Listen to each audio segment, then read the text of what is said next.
Good evening, you're listening to Breaks Live FM with Matt Delaney and Shaun Cashmore. We're coming to you live from Harbury Lane this evening for Leamington's 6th home fixture of the season under the starry Warwickshire sky for the rescheduled visit of York City. After gathering 4 points on the road in the last 2 weeks, Leamington return for another night under your Co-op Community Stadium floodlights, a home turf that the Breaks look formidable on so far, having picked up 12 out of a possible 15 points already this season.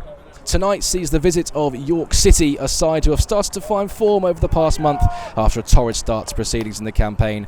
3 straight defeats at the beginning of the season had the Minster men looking at themselves in the mirror at the bottom of the table.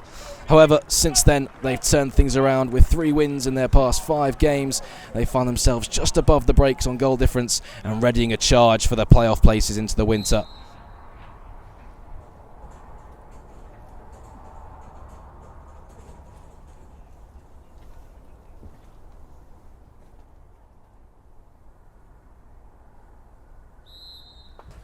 Minute silence respectfully observed by the both sides to honour those who have made the ultimate sacrifice in past and present. A chance to put those bodies in the box for York City. It is Hanna across to take this left-footed in-swing that's right on top of Jake Weaver, who let it bounce in front of him. It looked like Jake Weaver was just going to easily gather the ball, and he had a bit of a flap at it, didn't he? And then instead of trying to gather it at the second attempt, he just punched it away, and York continued the attack. Flicked on by Edwards is the throw-in. Turner is away down his left-hand side. Cute ball into the middle. Turner again at second attempt, and he's bent it beautifully into the bottom corner. And Dan Turner picks up his 8th goal this season, his 4th in the league, and this one is an absolute beauty. Well, it all came from that man, Steph Morley. We spoke about him. Big throw-in down the line. Jack Edwards so many times. He wins the flick on. Turner's away. Turner tried to play the first time ball in to the near post, and the York City defence didn't sort their feet out. And Turner, well, he jumped straight on the opportunity, didn't he? Hit it first time. Jameson couldn't get anywhere near it at full stretch, and the Breaks are 1-0 up.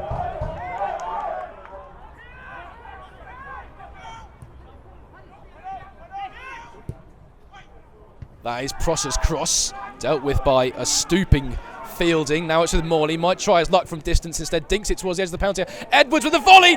Brilliant save from Jameson. And it's York City who survive another siege by Leamington. And this time it's thanks to their goalkeeper, Pete Jameson. Well, Morley, he shaped to shoot with his left foot.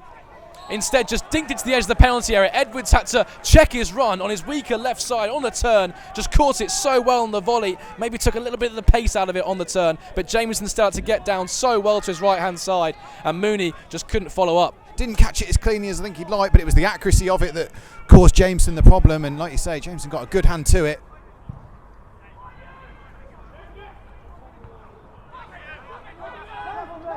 Hancock's meanwhile, left-hand side, digs out across towards Gilchrist, who puts it over the bar for about 6 yards, Shaun.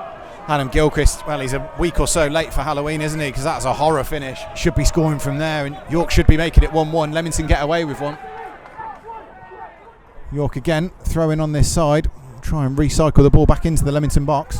And it comes then from this throw-in, dealt with by Steph Morley, only as far as Fielding heads it back into the danger area. There's Newton with a snapshot on the volley, which wasn't too far away. Caught that well, Shaun Newton, but in the end it just ricocheted back off the stand behind the Harbury Lane end over Jake Weaver's crossbar. But plenty of venom in the effort from Shaun Newton.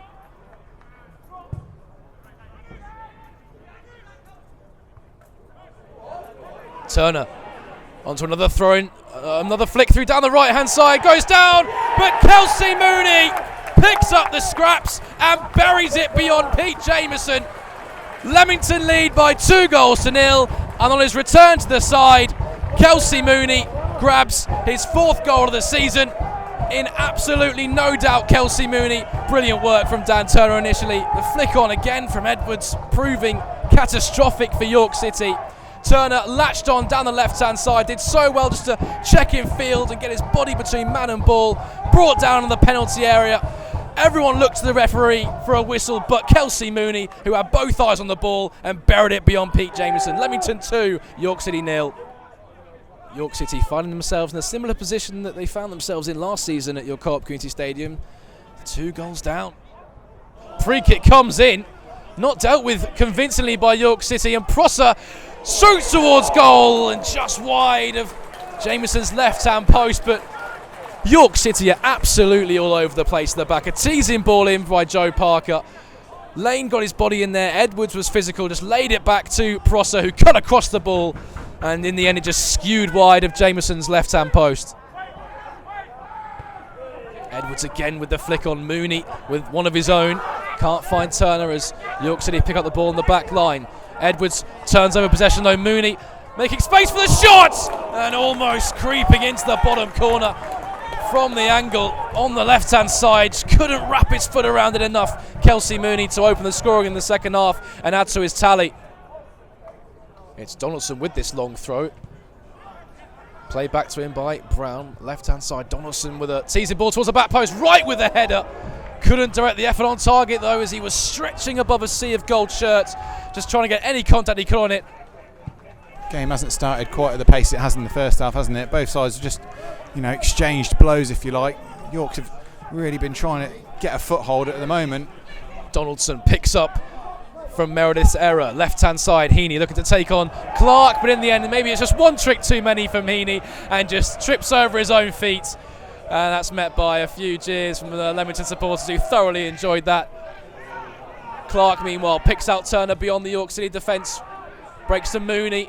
Turner now over the top, looking for Turner. This is a brilliant move, and there's the penalty area. Here's an end product from Edwards. Sends his half volley over the crossbar. Once again, Dan Turner instrumental, like you say.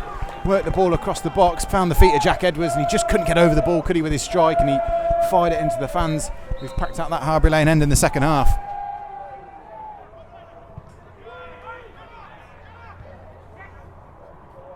Turner picks up the scraps in the midfield, but he's muscled out of it by a plethora of York City bodies, but it's Joe Clark who wins the ball back for Leamington. Releases Parker down the right-hand side, faced by Hancock, takes him down to the byline, delivers the ball as the penalty area. Mooney arriving, Turner! Off the outside of the post. So close to finding his brace, Dan Turner. It's terrific work from Joe Parker down this right-hand side. But Turner just took a touch and then flashed it across Jamieson. Just ricocheted off the outside of the post. So close to bagging his brace, Dan Turner, and punishing York City once again. Joe Parker once again got almost to the byline, whips a delicious ball in, evaded Mooney, and I thought for the life of me that Dan Turner had found the back of the net again. But like you say, just agonisingly wide. Donaldson with this long throw in from the left-hand side. In it goes from the veteran in towards Matty Brown, dealt with by Leamington. McLaughlin might try his luck from distance, does so! Off the outside of the post, back to Donaldson, who looked to catch Weaver out at the near post, but Weaver stood firm and got down really well. Closest York City have come to getting back in the game. What a strike, what an absolute rasping strike from Paddy McLaughlin. And lucky for him and lucky for the Minster men, ploughed into the bottom left-hand post. Jake Weaver had his wits about him to gobble up the rebound from Donaldson, but wow, alarm bells ringing for Leamington. Another York City corner as they look to continue the siege on the Leamington penalty area. They trail by 2-0. And it comes. Weaver, fantastic save. Goodness me, what a save from Jake Weaver. I'm not sure who got the final contact on that. I think it was Matty Brown at the front post. But with a glancing header darting across the front post. And Weaver stuck out a big left claw high into the top corner to claw it away and behind for a corner kick. That is world class from Jake Weaver. Well, we touched on it in the first half, didn't we? Some of the saves that Jake Weaver's pulled off this season. And that one is right out of the top drawer. Fantastic save from Jake Weaver.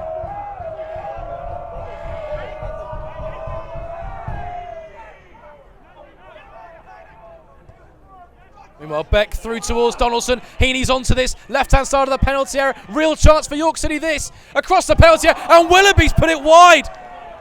From 12 yards out, it was put on a plate for Kurt Willoughby. Already 3 goals in the league this season, but he's drawn a blank this time. And all Willoughby had to do was pick out the bottom corner, but he's put it at the wrong side of the post.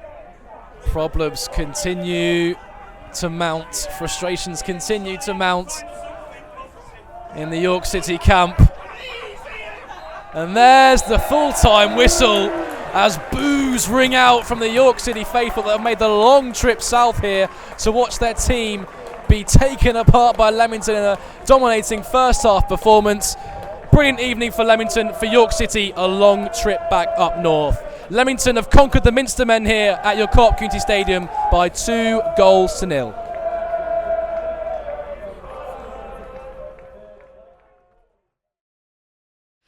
So Paul, the scoreline probably doesn't reflect it, but it was a very hard-fought 3 points out there. Your thoughts on the game? Yeah, massively. Well, listen, it's always going to be when you play York City, isn't it? Listen, Steve's obviously he's having to put a few square pegs in round holes. But I thought we started the game brilliantly. You know, we got a grip of their system, got the ball out wide, and the link-up play from the front three early doors was great. And listen, over the last few days, we've scored 3 wonder goals, haven't we? You know, the 2 at Blythe Saturday, and the 1, Dan's goal this evening again. So it gives you a good foothold in the game. But I thought for an hour we were very good tonight, really, really good, and and lots of energy, lots of quality in the final third. You always know they're going to have a spell, and they did. Listen, they really got on top of us second half, and it's probably took at least one top side from Jake to keep the clean sheet intact. But listen, we've had 11 hours on a couch Saturday, and you can see we looked a bit leggy, and Gitto was missing tonight, and looked a bit leggy. But but then you look at the way Carl Morrison and Jack Lane have dealt with probably the 2 forwards. Are you going to come up anything as good as Beck and sort of Clayton? I thought were fantastic in the battle there. I was in line with them. I thought the back four were tremendous defensively. Listen, sometimes to beat a team like York City, you've got to dig in at times. And it was great that we were expansive and created chances probably in the first hour, but the last half hour to really dig in. We can talk about, we didn't look after the ball on turn, but tired legs, tired minds. They were good. I thought, when they made the change, the players that come on made an impact. And like you say, but you've got to win all kinds of games different ways, and that last half hour as a defensive unit we've had to really dig in, get some last ditch tackles in. Goalkeepers have to pull off at least one worlder, last ditch tackles in, stopping crosses, defending our box. That's what you do, and you half enjoy doing it, but when you've got a 2-goal lead it's a bit easier because you've got something to hang on to. So listen, it's been a fantastic few days for us. A real hard working performance at Blythe Saturday first half, capped with a real good display second half, and I thought an hour today we were good tonight. Hour tonight, and some big performances. You've got to beat teams like this, and so no, good night for us. Talking about the squad just there, it's probably one of the strongest sides we've had at Leamington, with the depth on the bench as well. 100%, yeah. The fact that we've made changes Saturday, we've made another couple of changes tonight. We've managed to get Alex Prosser paperwork sorted out last couple of days. He's someone that we've sort of targeted before. With Simeon out the squad now. It's a good bit of business for us. I think he just suits. It's what we need, really, that kind of player. You look at the bench again. A couple of players not in the squad tonight. It is good depth there, and the pleasing thing is the players that are coming in, whether it was Cookie last week and Cookie and Cayman in the wide areas doing well for us Saturday. It's Devon comes in there. Cayman comes on, gets a goal last week. Devon gets a goal, whatever. Kelsey Mooney comes in tonight, gets a goal. Dan Turner gets a goal. So there's not much to complain about at the moment, is there? It's very, I've got defenders that are defending well, midfield players that are doing what midfield players are meant to do, and attacking players that are assisting and scoring goals. And when all them ingredients are happening, you tend to do all right.